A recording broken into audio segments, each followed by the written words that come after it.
Welcome to Motivational Mondays. This is Federated Zach, Senior Trading Strategist here at CMTrading. And today, my kids' camp is going to teach us something about control. But before we start, make sure to like, subscribe, and share, especially if you find value in this presentation. Okay, so let's just get into it. So, Northern Hemisphere, during the summer months, I'm not sure what they do in the rest of the countries, but around our town, normally, okay, the kids go to camp. And the funnest thing about camp is that you get to do all the fun stuff that you get to do in school, but you get to do it all day long.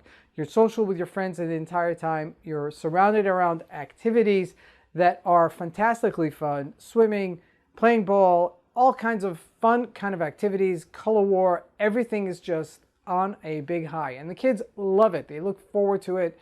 And it's really a very special time of the year. So one of our children that we sent out to camp, and we went extravagant on it. Okay, we sent her to one of the best camps and one of the funnest camps for her to really enjoy her summer. First day, she comes back from camp and she is sobbing. She doesn't want to go. She's not interested. What happened? Okay, so there was a certain activity that she was limited to participate in. And one of the girls that is one of her friends, actually, okay, because the camp has a lot of other kids coming in from other schools, calls her a party pooper. And that just devastated the entire day. That pretty much killed the summer. I mean, she was ready to leave camp. She was ready to just stay home every day. And in fact, she did. The next day, she stayed at home. And as she's going through this, yes, I wanted to validate the feeling. That's the first thing you've got to do when someone is feeling something really harsh.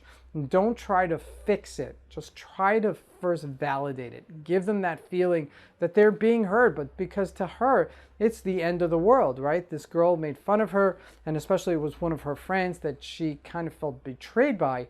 And even worse than that, she did it in public, so she got really embarrassed, and she didn't know what to do with herself. And so, not to fix anything, we let it go, and we let her kind of mourn that feeling and let her process it herself. And we did validate it, but at a certain point, we tried to kind of, think her way out of it. And she spoke to another friend or another older friend and to the counselor about it. And at a certain point, about 2-3 days later, when she wasn't having that feeling any longer, and it had been like in the past, so she's processed it, I took her aside and I said, remember this incident the other day when you first started camp? I said, what had happened? This girl called you something negative and you took it in and you were controlled by this particular person. This person controlled you. And at that point, you've relinquished your control to that person. At any given time, when we relinquish our control of ourselves to someone else, we're out. We're pretty much disassociated. We have no control of our destiny, and we can't be present with ourselves. And that is a tragedy. And that is something that we can all empower ourselves. Now, I'm not diminishing it. I'm not saying whatever this girl said was wrong, but I'm just taking another perspective of it. Of saying, listen, I'm not giving myself over to another person when they are having their agenda as to where I should be, right? In that particular situation, she was limited, but I'm saying in any situation. Now, I've worked with many different people throughout my career, some easy, some not easy, and I've learned to really just decipher when someone else has an agenda on me and when I have an agenda on myself. A lot of times people will tell you, oh, you belong in this type of... No, I don't. I'll be the deciding one where I say that I belong. Don't tell me how I am feeling. Don't tell me what I'm thinking, and certainly don't tell me what I'm capable of, because that's on me.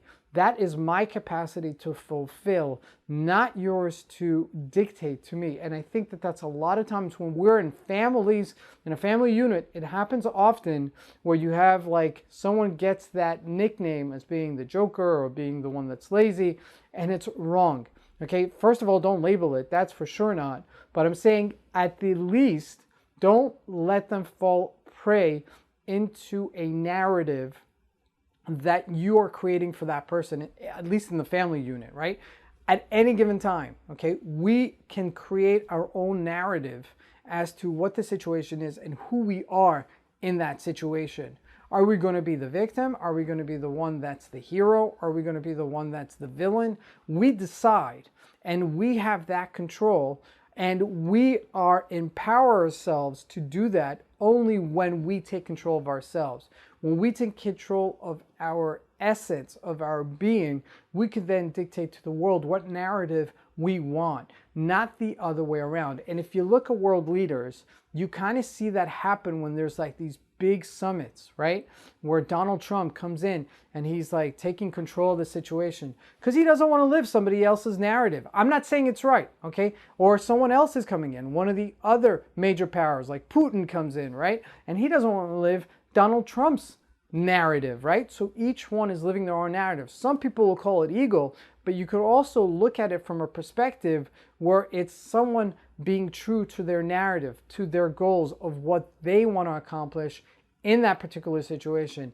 And that is taking control of the situation. Now, the markets, when I'm talking about the markets, when I'm talking about sales or anything related to business, that's a narrative that you create for yourself. The markets will do what the markets will do. Okay, but if I create a victimhood narrative, okay, if I'm losing money in the markets, then I've created that for myself. I could be the hero. I'm saying I'm not going to let myself lose that amount of money. I'm going to take advantage of the situation when it does give it to me. Okay, I'm going to galvanize. Even though I've had a loss today, tomorrow's going to be a different day. I create that narrative, and that's what it's about. So thank you for joining us for Motivational Mondays. We'll see you here next week.